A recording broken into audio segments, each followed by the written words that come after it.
Shoshilinch xabar. Barcha shofyorlarimiz uchun muhim bo'lgan ma'lumot e'lon qilindi. Bugun metan zapravkalar soat nechidan ochiladi? Bugun ya'ni 17-mart kuni metan zapravkalar soat 10 dan faoliyat yuritadi. Bu haqda Energetika vazirligi xabar berdi. Vazirlik bergan xabarda zapravkalar faoliyatiga cheklov qo'yilmagan. Ammo Farg'ona vodiysida metan zapravkalarining ish vaqti hokimlar bilan kelishilgan holatda gaz bosimidan kelib chiqib amalga oshirilishi aytilgan. O'zbekistonda va xorijda ro'y berayotgan barchamiz uchun muhim bo'lgan mavzudagi videoroliklarni kuzatib borishni xohlasangiz, hoziroq kanalimizga obuna bo'ling, bizni kuzatishda davom eting. Barcha uchun kerakli va muhim bo'lgan mavzudagi videoroliklarni tayyorlab taqdim etib borishda davom etamiz. Dollar haqida shoshilinch va muhim ma'lumot e'lon qilindi. O'zbekiston Respublikasi Markaziy banki xorijiy valyutalarning o'zbek so'miga nisbatan 11-mart kuni amalda bo'ladigan qiymatini belgiladi. Unga ko'ra, dollarning rasmiy kursi 33,12 so'mga pasaydi va 12.158,13 so'mni tashkil qildi. Yevro kursi 55,28 so'mga oshdi va 14.166,65 so'm etib belgilandi. Rossiya rubli 0,22 so'mga tushdi va 153,98 so'mni tashkil etdi. Xitoy yuani 3,14 so'mga ko'tarildi va 1769,05 so'm etib belgilandi. Oltinning 1 gramm uchun narxi esa 4700 so'mga tushdi va 2,74 so'mni tashkil qildi. Trading Wave ma'lumotlariga ko'ra 10-mart Toshkent vaqti bilan soat 16:00 holatida Bitcoin kursi 724.663 so'mga oshgan va 860.373.028 so'm etib belgilangan. Shoshilinch xabar. Vaziyat tobora chigallashib bormoqda. Trampdan keskin bayonot. AQSh prezidenti Eronga qarshi hujumlar yanada kuchaytirilishini ma'lum qildi. Donald Trampning aytishicha, Tehron taslim bo'lishdan bosh tortgani ortidan yangi zarbalar rejalashtirilmoqda. Bu haqda Politico yozadi. Tramp tarmoqdagi bayonotda Eron juda qattiq zarbaga uchrashini ta'kidlab, avval nishonga olinmagan obyektlar va guruhlar ham hujumlar ro'yxatiga qo'shilishi mumkinligini bildirgan. Bu bayonot Eron prezidenti Masud Pezeshkionning AQSh talab qilgan shartsiz taslim bo'lishni rad etganligidan keyin yangragan. Pezeshkion davlat televideniyasi orqali qilgan chiqishida Tehron taslim bo'lmasligini aytganda, shu bilan birga Eron qo'shni davlatlarga hujum qilmasligini, agar ular o'z hududidan qarshi zarbalar bermasa, bu siyosat saqlanishini e'lon qilgan. Ayni paytda mojaro energetika bozorlariga ham ta'sir qilmoqda. Urush boshlangandan beri neft narxi keskin oshgan, benzin qiymati ham ko'tarilgan. Bu holat asosan jahon neftining qariyb 20% o'tadigan Hormuz bo'g'ozidagi vaziyat bilan bog'lanmoqda. Barcha ota-onalar diqqatiga. Hushyorlikni oshiring, farzandingizdan ehtiyot bo'ling. Toshkent viloyatidagi hududlarda daydi itlarni tutish bo'yicha nazorat kuchaytirildi. Bu haqida Toshkent viloyati hokimligi xabar berdi. Qayd etilishicha, ijtimoiy tarmoqlar va ayrim axborot manbalarida Angren shahrida maktab o'quvchisini daydi it talagani va natijada o'quvchi og'ir jarohatlar oqibatida vafot etganligi haqida xabarlar tarqalgan. Ammo ushbu xabar rasmiy tasdiqlanmagan. Hodisa yuzasidan tegishli tashkilotlar tomonidan tezkor chora-tadbirlar va o'rganish ishlari boshlangan. Ayni paytda shahar va viloyat hududida daydi hayvonlarni nazorat qilish, ularni tutish hamda belgilangan maxsus joylarda saqlash ishlari kuchaytirilgan. Chora-tadbirlar natijasida o'quvchi bolani talagan it ham Angren shahar obodonlashtirish bo'limi daydi hayvonlarni tutish guruhi tomonidan tutilgan va akt tuzilib, maxsus saqlash joyiga olib borilgan. Shuningdek, kuni kecha viloyat hokimligi mas'ullari ishtirokidagi shoshilinch muhokamada mutasaddi tashkilotlar, obodonlashtirish xizmati, veterinariya bo'limi, sanitariya-epidemiologik osoyishtalik xizmati hamda boshqa mas'ul idoralarga tezkor chora-tadbirlarni amalga oshirish bo'yicha topshiriqlar berildi, deyiladi hokimlik bergan xabarda.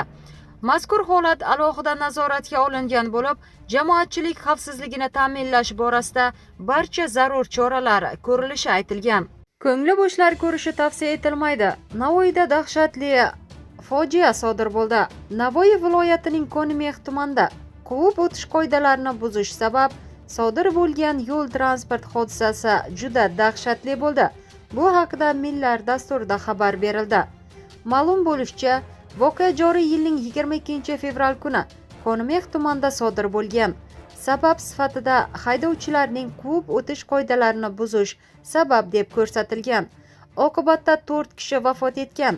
Ulardan 2 nafari voqea joyida, yana 2 nafari esa shifoxonada vafot etishgan. Ayni paytda holat yuzasidan jinoyat ishi qo'zg'atilib, tergov harakatlari boshlangan. Eslatib o'tamiz, avvalroq Toshkent shahrining Olmazor tumanida 4 mashina o'rtasida yo'l transport hodisasi sodir bo'lgani haqida xabar berilganda. Muhim ma'lumot. Bugun yangiliklarimizda o'zbek shou biznesining mashhur vakili Munisa Rizayeva haqida so'z yuritamiz. Xonanda so'nggi kunlarda ijtimoiy tarmoqlarda e'lon qilingan video murojaati bilan yana muxlislar e'tiborini tortdi. Unda Munisa Rizayeva Dubaydagi uyida sodir bo'lgan kutilmagan hodisa haqida gapirdi. Xonandaning aytishicha, voqea u oila a'zolari bilan uyda o'tirgan paytida yuz bergan. Kutilmaganda ularning yashash hududi tomon uchuvchisiz uchish apparati, ya'ni bespilotnik qulab tushgan. Bu holat xonanda va uning yaqinlari uchun juda qo'rqinchli lahzalarni keltirib chiqargan. Bu haqida Anhor.uz xabar berdi. Munisa Rizayeva o'z murojaatida o'sha paytda eng avvalo o'g'lini himoya qilish haqida o'ylaganligini aytdi. Voqeadan so'ng ular bir muddat yer osti avtoturargohida yashirinishga majbur bo'lishgan. Keyinchalik xonandaning turmush o'rtog'i ularni xavfsiz hududga olib ketgan. San'atkor bu voqea hayot haqidagi qarashlarni o'zgartirganligini ham ta'kidladi. Uning so'zlariga ko'ra, bu hodisa pul va boylik emas, balki insonning tinchligi va yaqinlarning sog'lig'i eng muhim ekanligini yana bir bor eslatgan. Eslatib o'tamiz, Munisa Rizayeva so'nggi yillarda faol ijod qilib, yangi qo'shiqlar va loyihalar ustida ishlamoqda. Xonanda bir muddat farzandi bilan Dubayda yashab, ijodiy faoliyatini ham davom ettirib kelmoqda. Muxlislar esa ijtimoiy tarmoqlarda xonandaga qo'llab-quvvatlov so'zlarini yo'llab, unga va oilasiga tinchlik tilashmoqda. Dollar haqida shoshilinch va muhim ma'lumot e'lon qilindi. O'zbekiston Respublikasi Markaziy banki xorijiy valyutalarning o'zbek so'miga nisbatan 11-mart kuni amalda bo'ladigan qiymatini belgiladi. Unga ko'ra, dollarning rasmiy kursi 33,12 so'mga pasaydi va 12.158,13 so'mni tashkil qildi. Yevro kursi 55,28 so'mga oshdi va 14.166,65 so'm etib belgilandi. Rossiya rubli 0,22 so'mga tushdi va 153,98 so'mni tashkil etdi. Xitoy yuani 3,14 so'mga ko'tarildi va 1769,05 so'm etib belgilandi. Oltinning 1 gramm uchun narxi esa 4700 so'mga tushdi va 2,74 so'mni tashkil qildi. Trading Wave ma'lumotlariga ko'ra 10-mart Toshkent vaqti bilan soat 16:00 holatida Bitcoin kursi 724,663 so'mga oshgan va 860,373,028 so'm etib belgilangan. Muhim ma'lumot. Eron oliy rahbarini tanlash bo'yicha bir qarorga kelindi.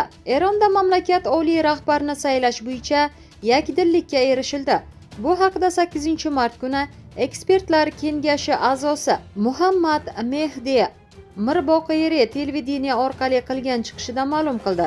Ekspertlar kengashining muhtaram a'zolari shu kunlarda oliy rahbar nomzodini belgilash uchun bor kuch-g'ayratlarni sarfladilar va bu ishda muvaffaqiyatsizlikka uchramadilar.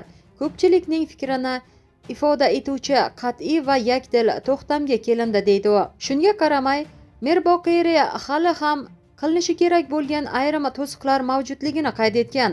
Bundan oldin ekspertlar kengashi a'zosi Ahmed Xatami Eronda mamlakat oliy rahbari bo'lishi mumkin bo'lgan nomzodlar aniqlanib olingani va Ali Xamaniyning vorisini yakuniy saylashga yaqin ekanliklarini bildirgan.